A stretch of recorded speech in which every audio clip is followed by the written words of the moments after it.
Hello students, today I am going to explain you the 7th chapter of Supplementary Reader. The name of the chapter is Chandni by Zakir Hussain. Objectives of the chapter are to enable you to speak and write correct English, to enable you to read the lesson with correct pronunciation, to enable you to extrapolate from the given text, to introduce you about the nature of Abu Khan and Chandni through different activities and actions, to enable them to get knowledge contained in the lesson. The most important point is, through this chapter, we are going to learn that death is better than slavery. New words used in the poem are, in this chapter are hilly regions. Animals in hilly regions are healthy. Blooming flowers attract everyone.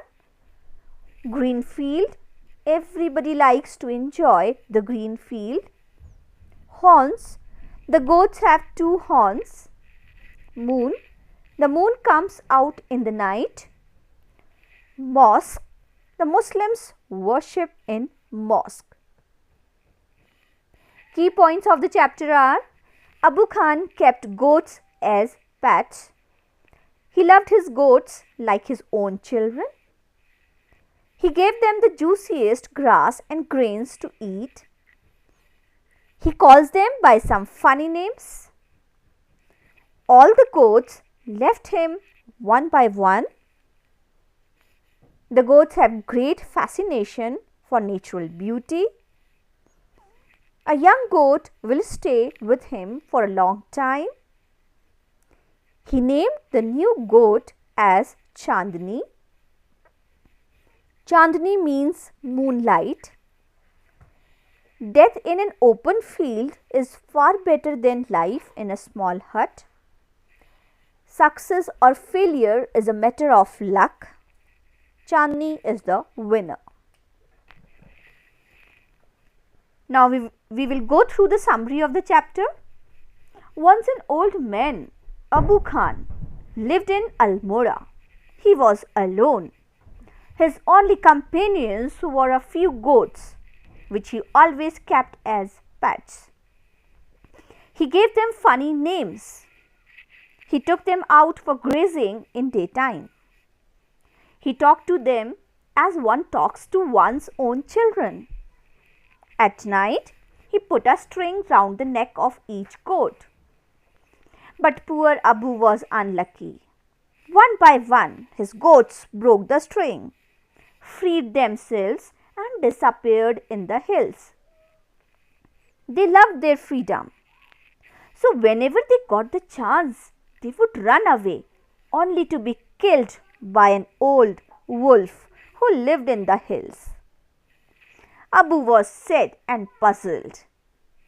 He wondered why his goats, in spite of all the good food and affection, ran straight into the jaws of death.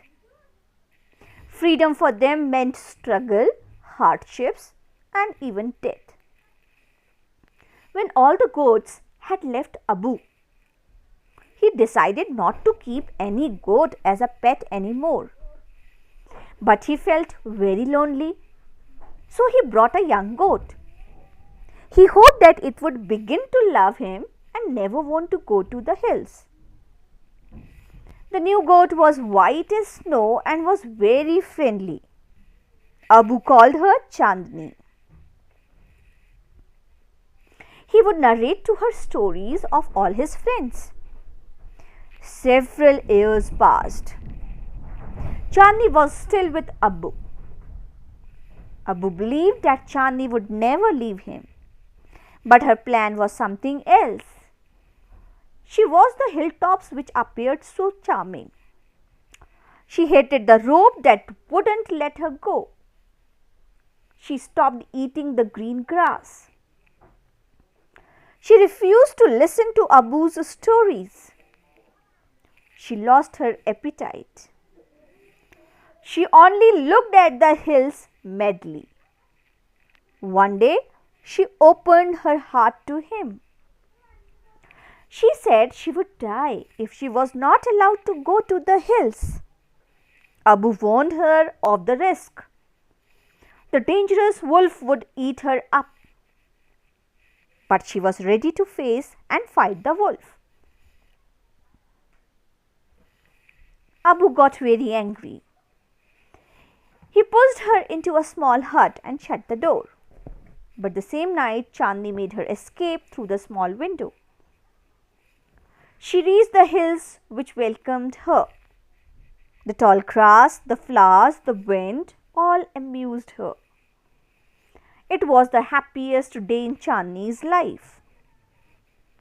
She refused to join the group of wild goats. She wanted to enjoy her freedom alone. The sun set behind the hills. She heard a strange sound coming from the bushes. It was the grunt of the dangerous wolf. She was afraid but decided to put up a good fight. She was ready to fight the enemy like a brave soldier. The wolf came near Chandni and began to stare greedily at her. Now the fight began, which went on through the night. At daybreak she lay, bathed in blood, ready to be eaten up by the wolf. A bird on top of the tree thought that the wolf had won the battle. But a wise old bird declared firmly that Chandni was the winner. I hope, students, you have understood the chapter. Here, in the next few slides, I have mentioned the short answers and the question answers of the textbook. Please write these questions in your fair notebooks in beautiful handwriting. These are the answers of the textbook. Thank you, students, for patience listening. Thorough reading of the chapter is very important.